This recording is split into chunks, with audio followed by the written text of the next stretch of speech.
Hello everyone, आप सबका स्वागत है विद्या यूट्यूब चैनल पर। आज की इस वीडियो में हम DU BA प्रोग्राम सेमेस्टर 4 में पॉलिटिकल साइंस मेजर का पेपर है पब्लिक इंस्टीट्यूशंस इन इंडिया। इसकी यूनिट 3 को कंप्लीट करेंगे, जिसका नाम है चुनाव कराना भारत निर्वाचन आयोग, इलेक्शन कमीशन ऑफ इंडिया। निर्वाचन आयोग को चुनाव आयोग भी बोला जाता है और इसे शॉर्ट में हम ECI बोलते हैं।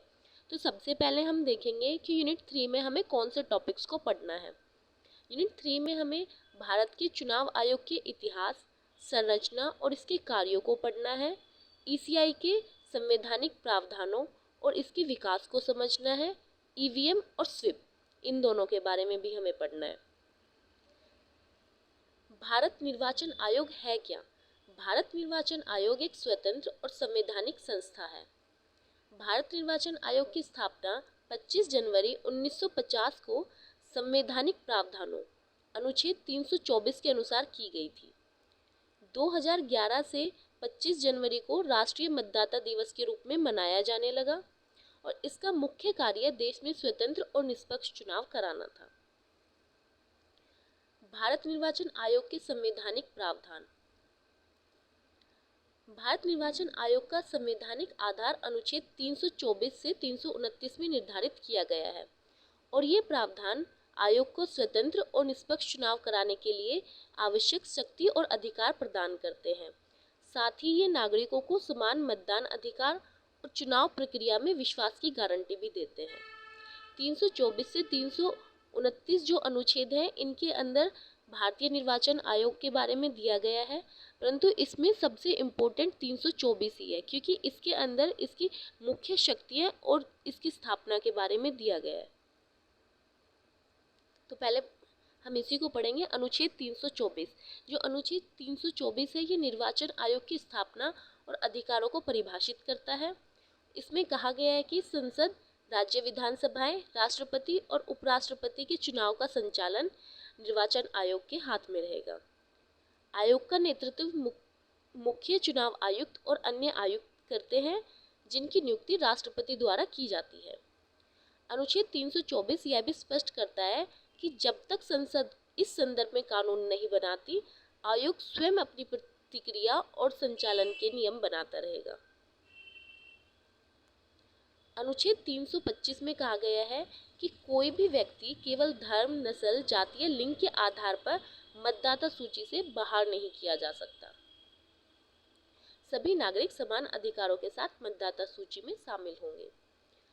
अनुच्छेद 326 में समान वयस्क मताधिकार के बारे में दिया गया है कि 18 वर्ष की आयु पूरी कर चुका कोई भी नागरिक जो अन्य कानूनी मानदंडों को पूरा करता हो, उसे मतदान देने का अधिकार मिलेगा।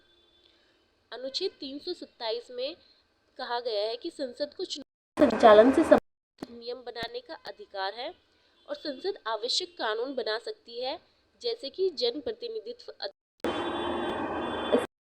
328 संचालन के लिए विधानसभाओं को कानून बनाने का अधिकार देता है। अनुच्छेद 329 ये बताता है कि चुनाव से संबंधित मामलों में अदालत दखल नहीं दे सकती और जब तक चुनाव प्रक्रिया पूरी नहीं हो जाती, जब तक इसके बाद भी चुनाव याचिका के माध्यम से ही चुनौती दी जा सकती है। अनुच्छेद 324 के अंतिम शब्दों का सार यहाँ पे बताया गया है। संविधान भाग 15। अनुच्छेद 324 से 329 में चुनावों से संबंधित सभी प्रावधानों का उल्लेख है। इससे यह स्पष्ट होता है कि भारत निर्वाचन आयोग की स्थापना और शक्तियां संविधान द्वारा सौंपी गई हैं और ये चुनाव की निष्पक्षता सुनिश्चित करने के लिए है। अब चुनाव आयोग की संरचना और उसके कार्यों के बारे में हम पढ़ेंगे। इसमें मुख्य चुनाव आयुक्त और अन्य चुनाव आयुक्त होते हैं, जिसमें 2 अन्य चुनाव आयुक्त और 1 मुख्य चुनाव आयुक्त, जिन्हें राष्ट्रपति नियुक्त करता है।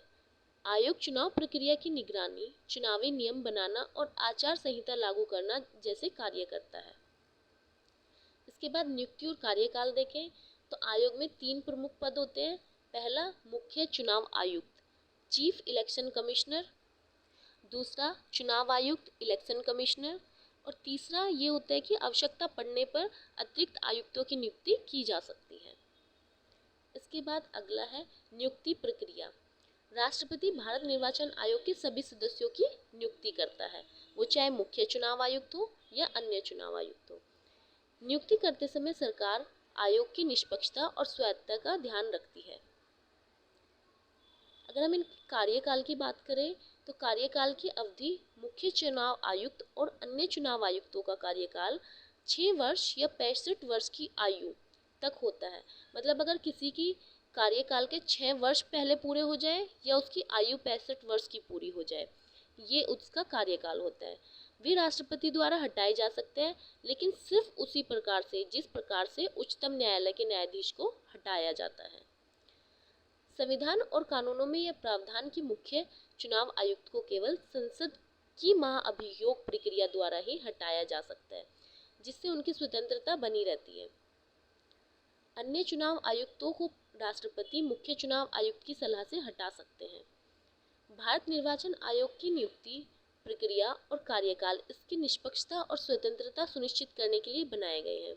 मतलब इस प्रकार का कार्यकाल और इसकी नियुक्ति इस तरीके से की गई है ताकि ये निष्पक्ष और स्वतंत्र अपना कार्य कर सके। यह व्यवस्था आयोग को सरकार के दबाव से मुक्त रखती है और स्वतंत्र और निष्पक्ष चुनाव सुनिश्चित करती है। अब निर्वाचन आयोग का महत्व हम पढ़ेंगे। आप विशेषताओं वाले में भी यही सारे पॉइंट्स लिख सकते हो कि निर्वाचन आयोग की क्या विशेषताएं, तो आप जो इसका महत्व है वही इसकी विशेषताएं भी हैं। भारत निर्वाचन आयोग में लोकतंत्र की मजबूती, निष्पक्षता और पारदर्शिता का प्रतीक है। इसकी कार्यप्रणाली और तकनीकी नवाचारों से चुनाव प्रणाली में जनता का विश्वास बना रहता है और लोकतांत्रिक प्रक्रिया सशक्त होती है। पहला है इसमें लोकतंत्र की सुरक्षा और मजबूती। चुनाव आयोग स्वतंत्र और निष्पक्ष चुनाव करता है, जिससे लोकतंत्र की नींव और ज्यादा मजबूत होती है। इससे सत्ता का शांतिपूर्ण हस्तांतरण भी संभव होता है और जनता का विश्वास भी शासन में बना रहता है। अगला है स्वतंत्र और निष्पक्ष चुनाव। आयोग चुनाव प्रक्रिया की निगरानी करता है ताकि कोई पार्टी या उम्मीदवार चुनाव प्रक्रिया में अनियमितता न कर सके। आदर्श आचार संहिता लागू कर निष्पक्षता बनाए रखता है।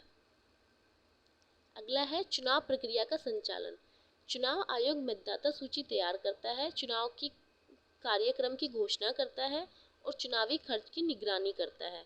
इससे जो पूरी प्रक्रिया व्यवस्था है वो पारदर्शी बनी रहती है और व्यवस्थित होती है। मतदाता अधिकारों की रक्षा। आयोग मतदाता शिक्षा और जागरूकता कार्यक्रम चलाता है, जैसे स्वीप। इससे नागरिकों में मतदान के प्रति जागरूकता आती है और वे अपने मताधिकार का प्रयोग करते हैं। अगला है राजनीतिक दलों और उम्मीदवारों का पंजीकरण और निगरानी। आयोग राजनीतिक दलों को मान्यता देता है और उन्हें चुनाव चिन्ह आवंटित करता है। चुनावी खर्च और आचार संहिता का पालन कराने के लिए भी जिम्मेदारी निभाता है। तकनीकी नवाचार और पारदर्शिता। आयोग ईवीएम, वीवीपीएटी जैसी तकनीकों का उपयोग कर चुनाव प्रक्रिया को पारदर्शी बनाता है। सिविजिल ऐप जैसे पहल से चुनाव में आचार संहिता उल्लंघनों की शिकायत दर्ज कराई जा सकती है। लोकतंत्र में विश्वास बनाए रखना। ईसीआई की निष्पक्षता और पारदर्शिता के कारण ही जनता चुनाव प्रक्रिया पर विश्वास बनाए रख पाती है। इससे लोकतंत्र का मूलभूत सिद्धांत जनता की भागीदारी और सत्ता में उनकी भूमिका भी सुनिश्चित होती है और सुरक्षित होती है। नियामक प्रक्रिया। भारत निर्वाचन आयोग चुनाव प्रक्रिया की निगरानी और संचालन के लिए नियामक प्रक्रियाओं का पालन करता है। नियामक प्रक्रिया के अंदर मतदान से पूर्व, मतदान के दौरान और मतदान के बाद के सभी चरण शामिल होते हैं। तो इसमें सबसे पहले देखते हैं हम मतदाता सूची और मतदाता पहचान पत्र।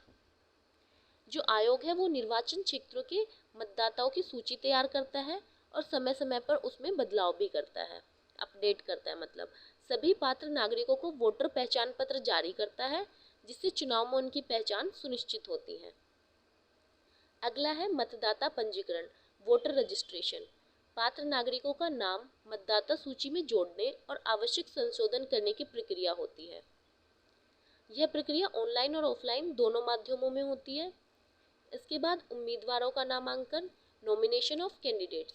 चुनाव में हिस्सा लेने वाले जितने भी उम्मीदवार होते हैं उनका नामांकन दाखिल करना और उनकी जांच करना, ये चुनाव आयोग का ही कार्य होता है। आयोग सुनिश्चित करता है कि जो उम्मीदवार चुनाव लड़ रहे हैं वो सभी कानूनी रूप से योग्य हों। पार्टियों का पंजीकरण। आयोग राजनीतिक दलों का पंजीकरण करता है और उन्हें चुनाव चिन्ह आवंटित करता है। इससे चुनाव में पार्टियों की पहचान और निष्पक्षता बनी रहती है। चुनाव का संचालन। अब कंडक्ट ऑफ इलेक्शंस। आयोग मतदान केंद्रों की स्थापना, सुरक्षा, व्यवस्था और मतदान प्रक्रिया का संचालन करता है। मतगणना और परिणामों की घोषणा भी आयोग के दिशा निर्देशों के अनुसार ही होती है। इसके बाद हमारा नेक्स्ट टॉपिक है तकनीकी नवाचार और रणनीति मतदाता शिक्षा और चुनावी भागीदारी। रणनीति मतदाता शिक्षा और चुनावी भागीदारी, जिसे हम स्वीप भी बोलते हैं। तो पहले हम तकनीकी नवाचार देखते हैं क्या है। भारत निर्वाचन आयोग ने चुनाव प्रक्रिया को पारदर्शी, त्वरित और कुशल बनाने के लिए कई तकनीकी नवाचार किए हैं। इन नवाचारों ने चुनाव में मतदाताओं की भागीदारी और भरोसे को भी बढ़ाया है। जैसे कि सबसे पहला है ईवीएम, इलेक्ट्रॉनिक वोटिंग मशीन। इससे क्या हुआ है कि मतदाता प्रक्रिया में तेजी और पारदर्शिता आई है। VVPAT, voter verifiable paper audit trial. इससे जो मतदाताएं हैं उनको मत की पुष्टि करने का मौका मिलता है, जिससे चुनावों की पारदर्शिता और भरोसे में ज़्यादा वृद्धि होती है। अगला है इनकोर पोर्टल।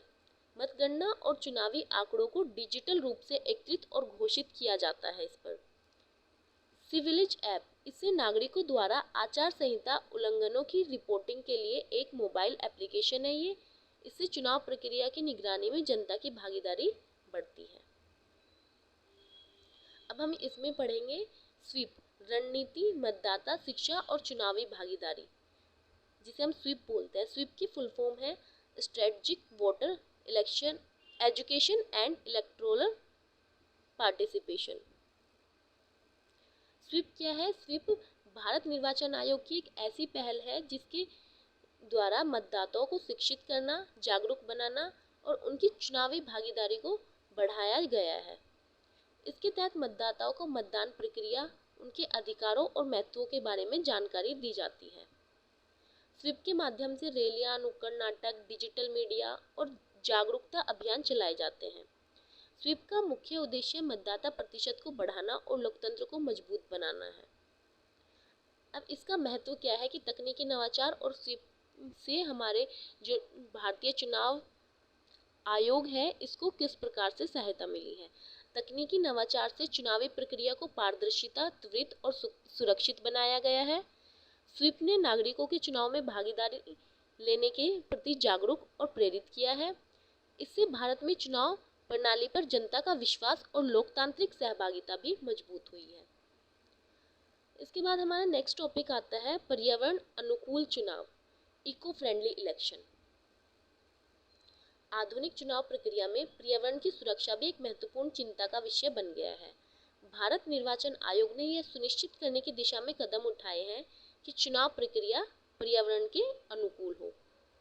तो इसके लिए उसने कुछ पहले की हैं, जैसे कागज की बचत, पेपरलेस ऑपरेशंस, मतदाता सूची और अन्य दस्तावेज डिजिटल रूप में साझा किए जाते हैं। ऑनलाइन नामांकन और रिपोर्टिंग से कागज की खपत कम होती है। अगला हरित तकनीकी, ग्रीन टेक्नोलॉजी। चुनाव प्रक्रिया में ऊर्जा कुशल और पर्यावरण अनुकूल उपकरणों का उपयोग, ईवीएम और वीवीपीएटी जैसे इलेक्ट्रॉनिक साधनों का प्रयोग, जिससे कागज की बर्बादी कम होती है। प्लास्टिक और एकल उपयोगी सामग्री पर प्रतिबंध। चुनाव प्रचार में प्लास्टिक बैनर, झंडे और पोस्टर के उपयोग को हतोत्साहित किया गया है। इसके स्थान पर पर्यावरण अनुकूल सामग्रियों को प्राथमिकता दी जाती है। चौथा है जागरूकता अभियान। मतदाताओं और राजनीतिक दलों के बीच पर्यावरण अनुकूल चुनावों के महत्व को लेकर जागरूकता फैलाई जाती है। रैलियों में हरित साधनों का उपयोग और कचरा प्रबंधन को बढ़ावा दिया जाता है। इसका महत्व क्या है कि इससे पर्यावरण अनुकूल चुनाव से प्राकृतिक संसाधनों की रक्षा होती है। इससे प्रदूषण और कचरे की समस्या कम होती है। यह समाज में सतत विकास और या पर्यावरण संरक्षण की भावना को मजबूत करता है। अगर अब हम पूरी यूनिट का कंक्लूजन देखें तो हम कह सकते हैं कि भारतीय निर्वाचन आयोग भारतीय लोकतंत्र की आधारशिला है। इसके द्वारा आयोजित स्वतंत्र, निष्पक्ष और पारदर्शी चुनावों से लोकतंत्र की विश्वसनीयता और ज़्यादा मजबूत बनी रहती है। चुनाव आयोग ने आधुनिक तकनीकी जैसे ईवीएम, वीवीपीएटी, सिविलिज और जागरूकता कार्यक्रम स्वीप के माध्यम से चुनाव प्रक्रिया को अधिक प्रभावी और समावेशी बनाया है। इसके साथ साथ चुनाव आयोग ने चुनाव प्रक्रिया को पर्यावरण अनुकूल बनाने की दिशा में भी महत्वपूर्ण कदम उठाए हैं और आयोग की स्वतंत्रता और निष्पक्ष भूमिका लोकतांत्रिक मूल्यों की रक्षा करती है और शासन व्यवस्था में जनता का विश्वास बनाए रखती है। भारत निर्वाचन आयोग की यह कार्यप्रणाली देश को लोकतंत्र की सर्वोत्तम मिसाल के रूप में प्रस्तुत करती है। ये यूनिट 3 यहाँ पर कंप्लीट हो गई है। अब हम नेक्स्ट वीडियो में यूनिट 4 को कंप्लीट करेंगे। अगर वीडियो पसंद आई हो तो लाइक करो। Thanks for watching.